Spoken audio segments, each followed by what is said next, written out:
All right, the first thing I want to talk about is the American dream, which is something that the opposing side brought up. I think we're all familiar with the term, and it's recognized all over the world that America is a land of opportunity, and there's lots of opportunities for all kinds of people here. I think one of the values of the American dream is that Americans and the people here value hard work, but also following the rules. Just to throw out an example, Martha Stewart with her stock market fraud, she made a lot of money, but she didn't follow the rules. So that's not something that the American society values, and that's not something we value in illegal immigrants. They've chosen to basically break our laws, and I don't think that the opposing side has really justified a reason why they should be forgiven for breaking these laws. The only real argument given was that they don't have good working conditions.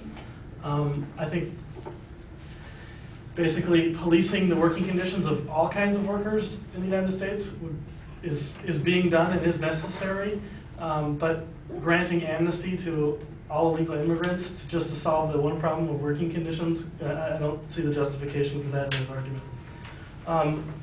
One thing I want to bring up also is a statistic that Jonathan used.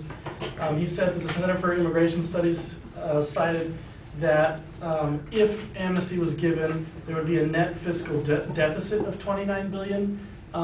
What that means is that after all of the revenues they get from the illegal immigrants, and then they take the expenditures, they lost $29 billion. So the statistics he gave about $1.3 trillion. That's correct. They will generate $1.3 trillion, but we'll be spending almost $1.6 trillion on the illegal immigrants. That's just sort of a clarification of the statistic, net fiscal deficit. So that includes the revenues and the expenses already. I have a quote here from the Center for Immigration Studies talking about amnesty. It says, "We know that costs would rise dramatically because legal immigrants with the same levels of education as illegal immigrants make extensive use of public services.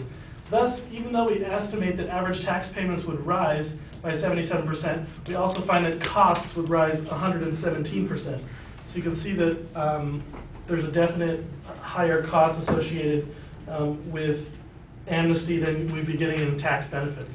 One of the reasons for that is because typically legal immigrant workers are low-skill workers and low pay, so even if they were legalized, they would be making minimum wage. And typically, people who make low wages don't pay a lot of taxes. Actually, the rich pay the most in taxes. We have a quote here from Paul Krueger, who's an American economist and Nobel Prize winner. He says, "Unfortunately, low-skilled immigrants don't pay enough taxes to cover the cost of the benefits that they receive from the government." So basically, legalizing a huge group of, let's say 10 to 12 million, because it's estimated, of people, and most of them are low-skilled, they're not going to be generating enough tax revenue to cover their own expenses as a group. This also goes back to the 1986 amnesty.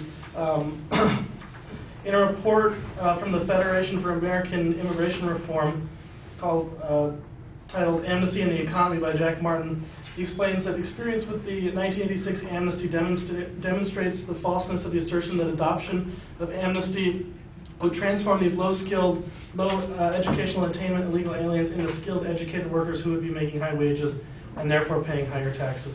Again, most of them are low-skilled, and making them legal is not going to make them any more educated or have any.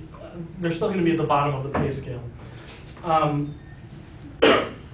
Next, I want to talk about unemployment again, and I think it's, again, important in America. One of our values is fairness, and to recognize, in a report also from the Federation for American Immigration Reform in November 2009, they state, "Today more than 15.4 million Americans are without a job and are actively looking for work. At the same time, estimates conclude that 8.3 million illegal aliens are part of the America's workforce, despite their unemployment being a violation of U.S. law." So right now, there is a competition there is some competition between low-skilled legal workers and low-skilled illegal workers, but because the illegal workers can be paid less than minimum wage, there's sort of a disparity. But if they were legalized, then these 8.3 million newly legalized workers would definitely be competing with the current citizens or current legal residents who are also looking for these low-skilled jobs. So that's just unfair that these people have followed the laws, not committed any crimes, but are going to have to compete with those people who did commit crimes and were eventually forgiven for those crimes. I got to cut you off at this point because you've gone 5.5 minutes. 4-minute rebuttals. Oh, I guess. Okay. Sorry.